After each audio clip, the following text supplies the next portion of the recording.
इस मूवी में हम देखेंगे कि कैसे एक साइंटिस्ट ने अपने एआई को बनाने के लिए एक एक्सपेरिमेंट किया जिसमें उसने 109 पैसेंजर्स को एक अबैंडन आइलैंड में धोखे से भेज दिया।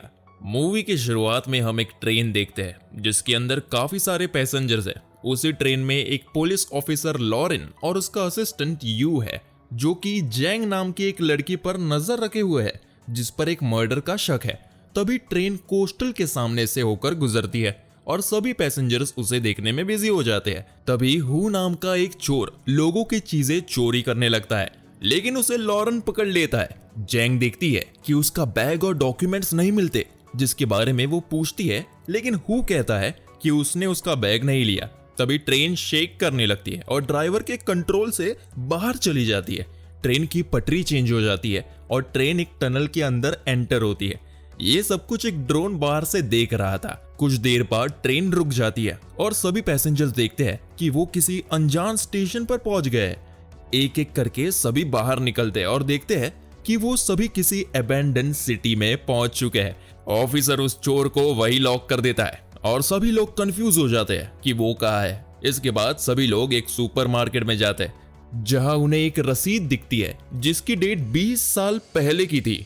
इसके बाद ड्रोन से हमें एक वॉइस ओवर सुनाया जाता है जिसमें ये बोला जाता है कि ट्रेन आइलैंड में पहुंच चुकी है और 109 लोग एक्सपेरिमेंट के लिए बिल्कुल तैयार है। इसके बाद शाम हो जाती है और फे का बेटा अपनी माँ की बात नहीं मानता और वहां से बाहर निकल जाता है। कुछ लोग फे की हेल्प करने के लिए वॉलंटियर करते हैं और अलग अलग ग्रुप्स में बाहर जाते हैं। तभी लॉरेन देखता है कि जमीन पर कुछ लोगों की गर्दन कटी हुई है और लोग मर रखे हैं। वो लोग उनके पास जाते हैं। तभी वहां पर काफी सारे बैट्स आ जाते हैं और उन पर अटैक करते हैं। जो पैसेंजर्स स्टोर में थे वो देखते हैं कि बैट्स विंडो पर मार रहे हैं। कुछ लोग टाइम पर अंदर आ जाते हैं और ट्रेन चीफ जल्दी से डोर लॉक कर देता है। बाकी लोग टूटे खिड़कियों को कवर करने लगते हैं। लॉरेन और बाकी ग्रुप एक पोस्ट ऑफिस की तरफ भागता है।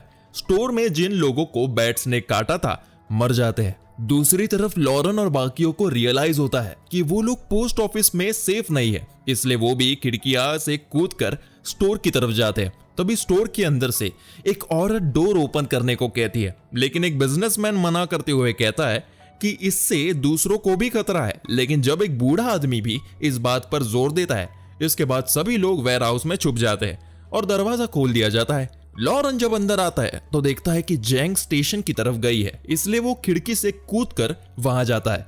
हम देखते हैं कि जैंग चोर से अपने बैग और डॉक्यूमेंट के बारे में पूछ रही है। चोर उसे वापस ट्रेन में ले जाता है और उसका बैग और डॉक्यूमेंट्स उसे देता है। तभी बैट्स उन पर अटैक करते हैं, लेकिन वो दोनों वहां से भागते हुए लॉरेन के साथ वापस स्टोर में एंटर करते हैं। दूसरी तरफ हम फे के बेटे को देखते हैं जो कि एक बहुत बड़े लाइट हाउस की तरफ जा रहा था। बिजनेसमैन लॉरेन जैंग और चोर से कहता है कि अगर गलती से भी बैट्स अंदर आ गए तो सभी लोग मारे जाएंगे। अगली सुबह जब उन्हें पता चलता है कि बैट्स जा चुके हैं तो फे अपने बेटे की तलाश करने के लिए जाने लगती है, लेकिन उसे मना किया जाता है ये कहते हुए कि अगर उसे कुछ हो गया तो ट्रेन कौन चलाएगा। तभी वो कहती है कि शिन नाम का उसका असिस्टेंट भी ट्रेन चला सकता है, लेकिन सवाल ये था कि ट्रेन की चाबी किसे दी जाए। तभी बिजनेसमैन उस बूढ़े आदमी का नाम लेता है जिसने दरवाजा खोलने के लिए कहा था। वो कहता है कि वो ईमानदार और जाबाज है, इसलिए उसे चाबी देनी चाहिए। सभी लोग एग्री करते हैं और उसे चाबी दी जाती है। बिजनेसमैन कहता है कि सभी लोग वापस यहाँ पर 4 बजे मिलेंगे। इसके बाद कुछ ग्रुप्स में लोग उस बच्चे की तलाश करना शुरू करते हैं। जैंग को इस इलाके के बारे में काफी कुछ पता था जिससे लॉरेन हैरान हो जाता है। उधर स्टोर में बिजनेसमैन कहता है कि वापस ट्रेन में लौटने का समय हो गया और वो सभी लोग ट्रेन की तरफ जाते हैं। इधर फे भी लॉरेन और बाकी लोगों से कहती है कि उन्हें भी चले जाना चाहिए, लेकिन जैंग जाने से मना करती है। ट्रेन के अंदर बिजनेसमैन चालाकी से बूढ़े आदमी को कन्विंस करता है कि वो टाइम से पहले ही शिन को चाबी दे दे। शिन जैसे ही इंजन ऑन करता है वो देखता है कि सामने बहुत बड़ा पहाड़ है, इसलिए वो तभी इंजन ऑफ कर देता है और सभी लोग वापस स्टोर के अंदर लौट आते हैं। तभी उन सभी लोगों पर बैट्स का अटैक होता है और इस बार उन्हें काफी प्रॉब्लम होती है। तभी लॉरेन और बाकी सब टाइम पर आकर उन सभी लोगों को बचा लेते हैं। जब सभी लोग बाहर आते हैं तो काफी बहस होती है। ट्रेन चीफ को ब्लेम किया जाता है कि उन्होंने लॉरेन और बाकी लोगों का इंतजार नहीं किया था, लेकिन बिजनेसमैन उन सभी को शांत रहने को कहते हुए कहता है कि उन्हें अपने सर्वाइवल के बारे में सोचना होगा। इसके बाद जैंग कहती है कि यही पास में एक होटल है जहां वो सभी लोग रुक सकते हैं। लॉरेन दोबारा से हैरान हो जाता है कि इस जगह के बारे में उससे इतना सब कैसे पता। वो सभी लोग होटल जाते हैं और सबसे पहले सारी खिड़कियों को बंद करते हैं। तभी जे को सीटी आवाज सुनाई देती है और वो सोचती है कि ये उसका बेटा होगा। तभी वो भागते हुए बाहर जाती है और उन्हें स्टोर में उसका बेटा मिलता है। तभी अचानक कहीं से बैट्स आ जाते हैं और जे पर अटैक करते हैं। लॉरेन और जैंग उसके बेटे को वहां से लेकर चले जाते हैं। जी उन सभी को बताती है कि कैसे उसकी सीटी बजाने की वजह से लाइट अपने आप ऑन ऑफ हो रही थी और जब बैट्स उसका पीछा कर रहे थे तो वो लाइट हाउस में छुप गया। बिजनेसमैन को एक रूम में एक मैप मिलता है जिससे उसे पता चलता है कि वो लोग एक आइलैंड में हैं। वो अगली सुबह सभी लोगों से इस बारे में डिस्कस करता है और कहता है कि वो सभी लोग इस जगह को एक्सप्लोर करेंगे, लेकिन लॉरेन इससे पहले कहता है कि उन्हें सभी मरे हुए लोगों को दफना देना चाहिए। लेकिन दूसरा आदमी कहता है कि उन्हें बॉडीज को अभी यही रहने देना चाहिए ताकि जब वो वापस जाए तो उन्हें वापस ले जाए। इसके बाद जी अपनी माँ को पकड़कर रोता है और नोटिस नहीं करता कि उसका हाथ अब भी हिल रहा है। इसके बाद सभी लोग बाहर जाते हैं और दूसरी तरफ जैंग अपने बैग से एक दूसरा मैप निकालती है। लॉरेन उसे चोरी छुपा कर देखता है कि इसके पास यहाँ का मैप पहले से कैसे है। आखिर जैंग अकेले कहीं जाने लगती है और लॉरेन भी उसका पीछा करता है। बिजनेसमैन और बाकी लोग एक पोर्ट पर पहुंचते हैं जहां उन्हें कोई बोट नहीं मिलती। दूसरी तरफ जैंग को याद आता है कि वो अपनी माँ का इन्हीं रास्तों में पीछा किया करती है। जब एक जगह पहुंचकर उसे एक गार्ड रोक लेता है। इधर ट्रेन चीफ पानी में गिर जाता है जिसे बचाने के लिए शिन भी उसके पीछे कूदकर उसे बचा लेता है, लेकिन थैंक यू बोलने के बजाय चीफ उसे मारने लगता है, जिस पर शिन भी उसके सबक सिखाता है। दूसरी तरफ लॉरेन जैंग को पकड़ लेता है और उस पर प्रोफेसर के मर्डर का आरोप लगाते हुए कहता है कि उसने ये सब कुछ सीसीटीवी में देखा था। जैंग इस बात से मना नहीं करती, लेकिन कहती है कि प्रोफेसर ने ही उसे मैसेज करके बिल्डिंग के अंदर आने से मना किया था। दूसरी तरफ बाकी सभी लोगों को पता चल चुका था कि इस आइलैंड से बाहर निकलने का कोई भी रास्ता नहीं है।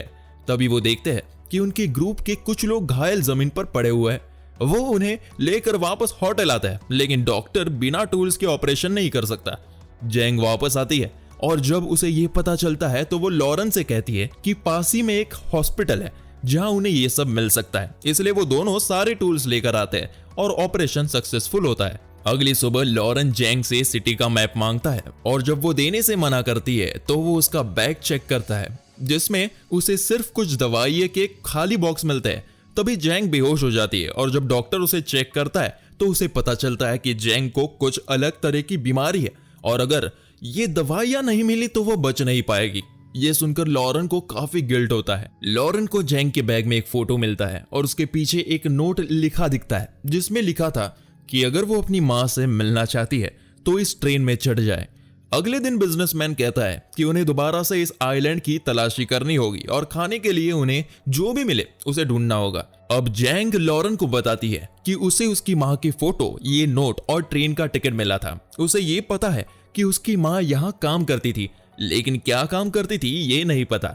लॉरेन इस चीज में काफी इंटरेस्टेड होता है। इसके बाद सभी लोग अलग अलग ग्रुप्स में डिवाइड हो जाते हैं। जब टीचर को स्टोर में कुछ क्रैकर्स बिस्किट मिलते हैं तो वो बिजनेसमैन से कहती है कि ये उन्हें सबके लिए ले जाने चाहिए, लेकिन बिजनेसमैन कहता है कि वो इस बारे में किसी को ना बताए। लेकिन जब टीचर उसकी बात नहीं मानता तो वो उसे मारकर बांध देता है। बिजनेसमैन के नेफ्यू ने एक लड़की को कुछ बिस्किट दी है तो वो उससे पूछता है कि ये उसे कहां से मिले, जिस पर वो लड़का उसे स्टोर में ले जाता है जहां उन्हें टीचर मिलता है। लॉरेन और बाकी लोग बिजनेसमैन को वहां पर बांध देते हैं और टीचर को वापस अपने साथ ले जाते हैं। इसके बाद ट्रेन चीफ देखता है कि बिस्किट्स वाले रूम का लॉक टूटा हुआ है और जब वो पैरों के निशान फॉलो करते हैं तो उन्हें एक लड़की मिलती है जो उनके साथियों में से नहीं थी।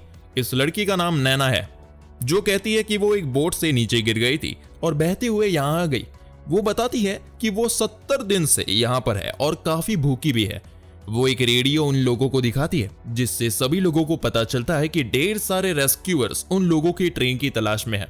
दूसरी तरफ हम देखते हैं कि एक औरत छुपकर बिजनेसमैन और उसके लोगों को पानी पिलाने के लिए जाती है। जैसे ही वो बाहर आती है उसे कुछ अजीब से चलते हुए लोग दिखते हैं और वो डर कर वहां से भाग जाती है। दूसरी तरफ होटल के अंदर भी डॉक्टर की वाइफ पर एक ज़ॉम्बी अटैक करता है। दूसरी तरफ बिजनेसमैन और उसके लोगों को वो औरत छुड़वा दे रही है और वो लोग देखते हैं कि ज़ॉम्बीज उनके स्टोर के बाहर ही है। उन्हें पता चल जाता है कि ये सभी ज़ॉम्बीज असल में वो पैसेंजर्स है जिन्हें बैट्स ने काटा था। बिजनेसमैन और बाकी लोग भी स्टोर से भाग जाते हैं। दूसरी तरफ होटल में भी काफी ज़ॉम्बीज अटैक करते हैं। लॉरेन और चीफ सभी लोगों को एक एक करके बाहर निकालने लगते हैं। वो एक जगह आकर गेट लॉक कर देते हैं जिससे सारे ज़ॉम्बीज एक जगह बंद हो जाते हैं। लेकिन कई सारे लोग जिन्हें ज़ॉम्बीज ने काटा था अंदर आ गए थे, इसलिए उन्हें भी एक जगह पर बांध दिया जाता है। जब लॉरेन को जैंग और जी नहीं दिखते तो वो वापस ज़ॉम्बीज के बीच जाता है और वही उन्हें वो दोनों मिलते हैं। वो उन्हें लेकर वहां से निकलता है। डॉक्टर अपनी वाइफ की आंखों को लाल होता हुआ देखता है और उसे समझ जाता है कि ये कुछ ऐसा वायरस है जो नर्वस सिस्टम को कंट्रोल कर रहा है। दूसरी तरफ बिजनेसमैन और बाकी लोग एक पुलिस स्टेशन में ज़ॉम्बीज का सामना करते हैं जहां पर उन्हें बंदूकें मिलती है। यहाँ ज़ॉम्बीज लॉरेन और बाकियों पर हावी होने लगे थे कि तभी बिजनेसमैन वहां पर पहुंच जाता है और ज़ॉम्बीज को शूट कर देता है। वो सभी पैसेंजर से माफी मांगता है और कहता है कि वो अब उन सभी को प्रोटेक्ट भी करेगा। डॉक्टर की वाइफ अब ज़ॉम्बी बनने लगती है। कुछ ही देर बाद हम देखते हैं कि ट्रेन चीफ सभी लोगों को खाना बांटने लगता है और सबको उनकी एबिलिटीज के हिसाब से खाना देता है, जिसमें प्रोफेसर को काफी कम खाना मिलता है। जब कोई इसका प्रोटेस्ट करता है तो चीफ उनके सामने अपनी गन रखता है। इसके बाद बिजनेसमैन उन लोगों को बोट दिखाता है जो उसे मिली थी। कुछ देर बाद बिजनेसमैन अपने रूम में कुछ लोगों को बुलाता है जिन्हें टेक्नोलॉजी के बारे में कुछ पता है और उनसे कहता है कि अगर उन्होंने बोट को ठीक कर दिया तो वो इस आइलैंड से निकलने में उनकी हेल्प करेगा। इसके बाद हम देखते हैं कि चीफ छुपकर बचा हुआ खाना खा रहा था और वो ध्यान नहीं देता कि एक बैट होटल के अंदर घुस गया है। बैट जल्दी से चीफ पर अटैक करता है और अंदर इधर उधर उड़कर बाकी लोगों को डराता है। तभी यू उसे शूट करता है। बिजनेसमैन चीफ पर गन तानकर उसे होटल से बाहर जाने को कहता है। लॉरेन और जैंग देखते हैं कि बैट पर एक तरह की चिप लगी हुई थी। जैंग को एक एक्सपेरिमेंट के बारे में याद आता है जिसमें बैट के दिमाग को इलेक्ट्रिसिटी से स्टिम्युलेट किया गया था। जैंग को एक पॉइजन भी मिलता है जिससे रेबीज होता है। लेकिन सबसे बड़ा सवाल ये है कि आखिर इन बैट्स को कंट्रोल कौन कर रहा है, और ये जो भी है वो यही इस आइलैंड में ही है। तभी और ज़ॉम्बीज होटल की तरफ आने लगते हैं जिससे डॉक्टर की इन्फेक्टेड वाइफ फील कर लेती है और साथ ही जी को भी अल्ट्रासोनिक वेव सुनाई देती है। बिजनेसमैन और उसके आदमी सभी लोगों को शूट करने लगते हैं, लेकिन लॉरेन कहता है कि हो सकता है कि सारे ज़ॉम्बीज का ट्रीटमेंट किया जा सकता हो, इसलिए वो किसी को ना मारे। यू लॉरेन से कहता है कि जी को अल्ट्रासोनिक वेव सुनाई दी, हो सकता है कि इन्फेक्टेड लोगों को यह सब कुछ सुनाई देता हो। तभी जी अपनी मां को आजाद करने जाता है जो कि निकलते ही अपने बेटे को मारने लगती है, लेकिन तभी वहां पर लॉरेन और यू आकर उसे बचा लेते हैं। लेकिन फे लॉरेन को काट लेती है, जिसके बाद लॉरेन वहां से जाने का फैसला करता है। लेकिन तभी जैंग उसके पास आती है और उसे अपने साथ लाइट हाउस चलने को कहती है। लॉरेन उसकी बात मान लेता है और वो खुद को बांधने को कहता है। हम दोबारा से एआई वॉइस सुनाई देती है जिसमें कहा जाता है कि इस एक्सपेरिमेंट का पहला गोल कंप्लीट हो गया है, जो कि लोगों के बीच में डिवाइड एंड क्लैश करवाना है, लेकिन फीलिंग्स इन सब चीजों से ऊपर है। ये जैंग ने प्रूव किया है इन्फेक्टेड लॉरेन के साथ जाकर। इसके बाद बिजनेसमैन लॉरेन के असिस्टेंट यू के पास जाकर उसे गन देते हुए उसकी टीम ज्वाइन करने को कहता है और बोर्ड के बारे में बताता है। अगली सुबह वो यू से लॉरेन के बारे में पूछता है कि वो कहाँ गया है। यू उससे लाइट हाउस के बारे में बताता है जिसके बारे में जैंग बार बार बात करती थी। वो लोग लाइट हाउस पहुंचते हैं जहां उन्हें जैंग और लॉरेन मिलते हैं। वहां शीन लॉरेन पर गन तान देता है जबकि जैंग उसे छोड़ने को कहती है। तभी यू कहता है कि वो उसे कुछ देर के लिए लॉरेन के साथ अकेला छोड़ दे। जैसे ही सब लोग चले जाते हैं, जैंग लॉरेन को पहाड़ से नीचे गिरते हुए देखती है, लेकिन जब वो ढूंढने जाती है तो उसकी बॉडी नहीं मिलती। बिजनेसमैन वापस आकर सबको ये खबर देता है कि लॉरेन मर गया। यूएंग बताता है कि उन दोनों ने डिसाइड किया था कि उन दोनों में से जो भी इन्फेक्ट होगा वो दूसरे को मारेगा, लेकिन जैंग कहती है कि इस चीज का इलाज हो सकता है। इसके बाद डॉक्टर को एक अल्ट्रासाउंड का कॉपी मिलता है जिससे उसे पता चलता है कि उसकी वाइफ प्रेग्नेंट है। अगली सुबह सभी लोग रेडियो सुनते हैं जहां उन्हें पता चलता है कि ट्रेन का टनल बहुत बड़े लैंडस्लाइड की वजह से बंद हो चुका है। दूसरी तरफ बिजनेसमैन अपने आदमियों को लेकर बोट रिपेयर करने के लिए ले जाता है। जैंग को याद आता है कि टीचर फिजिक्स का एक्सपर्ट है, इसलिए वो उसे बैट्स को चेक करने के लिए कहती है और उससे कहती है कि वो एक अल्ट्रासाउंड ट्रांसमीटर भी बनाए। जब चोर बेसमेंट जाता है तो उसे नैना की किसी से बात करने की आवाज आती है और उसी दिन डॉक्टर की वाइफ भी अपनी जगह से गायब हो जाती है। वही जैंग चोर और टीचर के साथ मिलकर बैट्स के लिए एक ट्रैप बनाते हैं और बिजनेसमैन को अपने रूम में छुपे हुए कैमरास मिलते हैं। बाकी लोगों को भी उनके रूम्स में कैमरास मिलते हैं। वही डॉक्टर को अपनी वाइफ मिलती है जहां वो उस पर अटैक करती है। वो वापस आकर बिजनेसमैन को सभी ज़ॉम्बीज की लोकेशन बताता है और बताता है कि उसने वहां लॉरेन को भी देखा। इधर यू जैंग को उसकी इन्वेस्टिगेशन की फाइल दिखाता है जिसमें जैंग पर प्रोफेसर का मर्डर करने का आरोप था। जैंग हैरान होते हुए कहती है कि ये तो इम्पॉसिबल है कि एआई किसी की जान भी ले सकता है।